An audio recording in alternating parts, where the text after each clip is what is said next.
Guys, imagine this. ஒரு மனுஷன் நம்ம உலகத்துக்கு எலக்ட்ரிசிட்டி, வயர்லெஸ் பவர் இது எல்லாத்தையுமே இன்வென்ட் பண்ணிட்டு மர்மமான முறையில் மறைஞ்சு போயிருக்காரு.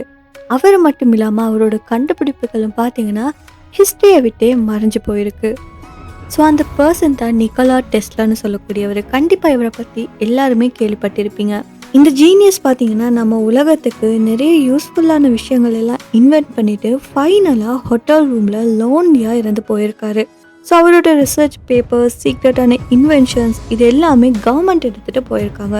ஸோ இவரோட லைஃப் எப்படி இருந்துச்சு, இவரோட டெத் ஏன் இவ்வளோ மர்மமாக இருந்திருக்கு, இதெல்லாம் என்னென்னு தான் இன்றைக்கி நம்ம இந்த வீடியோவில் பார்க்க போகிறோம். இப்போ வாங்க வீடியோக்குள்ளே போகலாம்.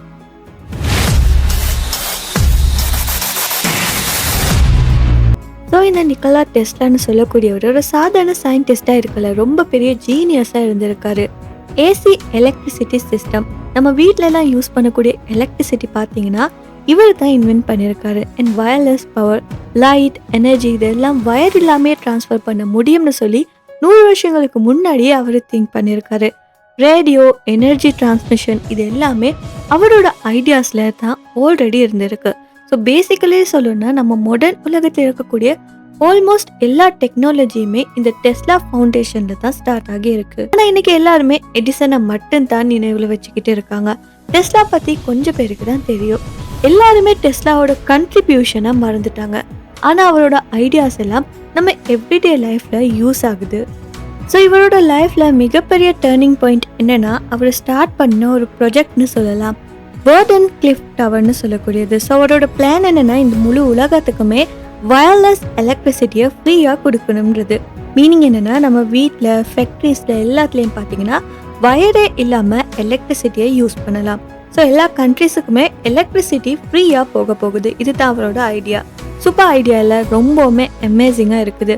ஆனால் ப்ராப்ளம் என்னென்னா இன்வெஸ்டர்ஸ் சொன்னாங்க என்னென்னா ஃப்ரீ எலக்ட்ரிசிட்டினா நமக்கு என்ன ப்ராஃபிட். ஸோ ப்ராஃபிட்டே இல்லாததால் அவங்க யாருமே இன்வெஸ்ட் பண்ண முன்னுக்கு வரலை. ஸோ அதனால் அவரோட பிளானுக்கு தேவையான மணி கிடைக்கல. இதோட ரிசல்ட் என்னென்னா ஃபண்டிங் ஸ்டாப் ஆகிடுச்சு, டவர் ப்ராஜெக்ட் ஃபெயில் ஆகிடுச்சு. அண்ட் டெஸ்லா பார்த்தீங்கன்னா பேங்க்ரப்ட் ஆகிட்டாரு. ஸோ இதில் இருந்து ஃபேமஸான ஜீனியஸ் சயின்டிஸ்ட் ஃபொகட்டனான மேன் ஆயிட்டாரு. ஸோ இவரோட லைஃபோட லாஸ்ட் ஃபியூ இயர்ஸ் பார்த்தீங்கன்னா ரொம்பவுமே டிஃப்ரெண்ட்டாக இருந்திருக்கக்கூடிய ஒரு பீரியடாக இருக்குது.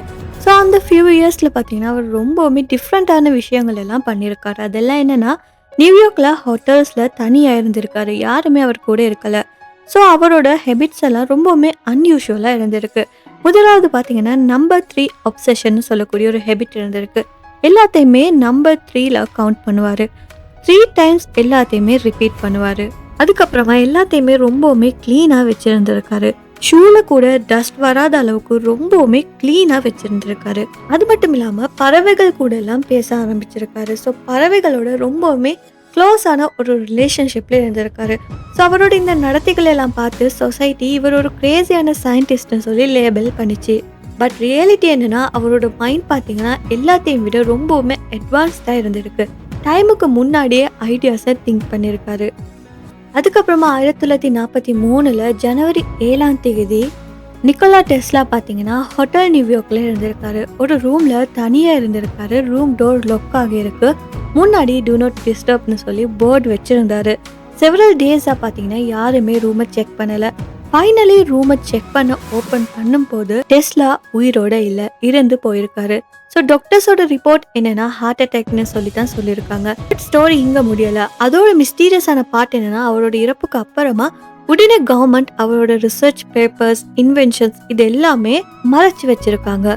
ஸோ அவரோட இறப்பு ஒரு சாதாரண இறப்பாக இருக்கலாம். அவரோட சேர்த்து அவரோட சீக்ரெட்ஸ், இன்வென்ஷன்ஸ் இது எல்லாமே உலகத்தை விட்டு காணாமல் போகுது.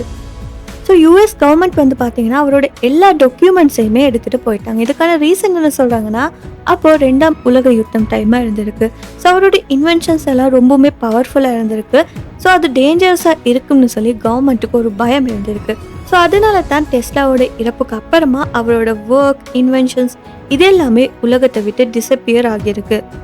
ஸோ டெஸ்லா லாஸ்ட்டாக என்ன சொல்லியிருக்காருன்னா அவர் ரொம்பவுமே பவர்ஃபுல்லான வெப்பனை இன்வென்ட் பண்ணியிருக்காருன்னு சொல்லி, அது பார்த்தீங்கன்னா ஏர்பிளேன்ஸை டிஸ்ட்ராய் பண்ண முடியும்னு சொல்லியிருக்காரு. அதோட பேர் பார்த்தீங்கன்னா டெத் ரே இல்லைனா டெலிஃபோர்ஸ்னு சொல்லியிருக்காரு. ஆனால் அவர் இறந்ததுக்கு அப்புறமா பார்த்தீங்கன்னா சயின்டிஸ்ட் டாக்டர் அவரோட டாக்குமெண்ட்ஸ் எல்லாம் ரிவ்யூ பண்ணி பார்க்குறாரு. அண்ட் அப்படி பார்த்துட்டு அவர் சொன்ன விஷயம் என்னன்னா, இதுக்குள்ள எதுவுமே யூஸ்ஃபுல்லா இல்லைன்னு சொல்லி. ஆனா நிறைய பேர் நம்பல. இம்பார்ட்டண்ட்டான ஃபைல்ஸ் எல்லாம் மறைச்சு வச்சிருக்காங்கன்னு சொல்லியிருக்காங்க. ஸோ இவரோட லைஃப் எடுத்து பார்த்தீங்கன்னா, இவரோட ஐடியாஸ் எல்லாம் ரொம்பவுமே அட்வான்ஸ்டாக இருந்திருக்கு. அவரோட ஒர்க்கை சொசைட்டி ஏற்றுக்கல, அவருக்கான சரியான ஃபேம் கிடைக்கல. ஸோ அதனால அவரோட ரிசர்ச், இன்வென்ஷன்ஸ் இது எல்லாமே டிஸப்பியர் ஆகியிருக்கு. ஸோ நெக்ஸ்ட் டைம் நீங்கள் எலக்ட்ரிசிட்டியை பற்றி நினைக்கிறப்ப இன்னொரு விஷயத்தையுமே நினைப்பீங்க. அதுதான் நிக்கோலா டெஸ்லா. ஸோ ஒரு ஜீனியஸ் இந்த உலகத்துக்கு லைட்டை கொடுத்தாரு. ஆனால் டார்க்னஸில் தனியாக மறைஞ்சு போகிறாரு. ஸோ இது ஒரு ஜஸ்ட் ஹிஸ்ட்ரி மட்டும் இல்லை, இது ஒரு மிஸ்ட்ரியாகவும் இருக்குது. ஸோ நீங்கள் இதுக்கு முன்னாடி நிக்கோலா டெஸ்லா பற்றி கேள்விப்பட்டிருக்கீங்களா இல்லையான்னு சொல்லி கமெண்ட்டில் சொல்லுங்கள். இந்த வீடியோ பிடிச்சதை மறக்காம இந்த வீடியோவை லைக் பண்ணி ஷேர் பண்ணி மறக்காமல் நம்ம யூடியூப் சேனலையும் சப்ஸ்கிரைப் பண்ணிக்கோங்க.